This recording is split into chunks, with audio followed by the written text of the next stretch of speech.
दुःखाची सरून रात सुखाची होते पहाट असंच काहीस घडतं साईंची झाल्यावर भेट दुःखाची सरून रात सुखाची।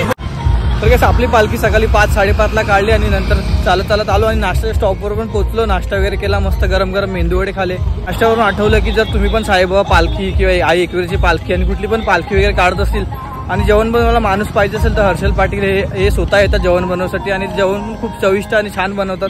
जर तुम्हाला नंबर पाहिजे असेल तर मी नंबर मेन्शन करतो, नाही तर मला DM करा, मी तुम्हाला त्यांचा नंबर पाठवेन। कुठला पण कार्यक्रम असो घरामधला, जर तुम्हाला जेवण बनवण्यासाठी माणसं पाहिजे असतील तर त्यांच्याशी कॉन्टॅक्ट करा। खरंच खूप छान जेवण बनवतात, नक्की एकदा ट्राय करा, त्यांच्याशी कॉन्टॅक्ट करा।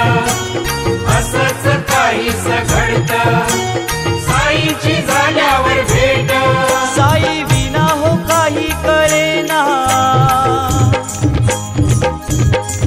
साई विना हो काही कळेना मन कशात हो रमेना कसा भेटेल हा देवाला साई पालखीचा आला बहाना भक्त चालला चालला शिर्डी वारीला भक्त चालला चालला साई वारीला चालला चालला शिर्डी वारीला भक्त चालला चालला साई।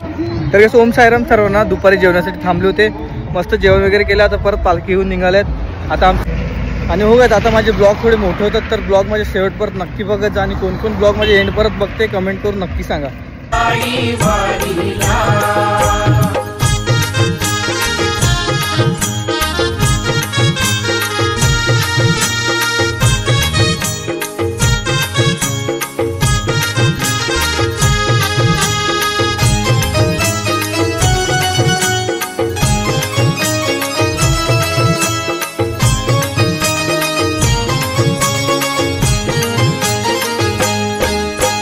शिर्डीच्या वाटेवरती साईंची शीतल छाया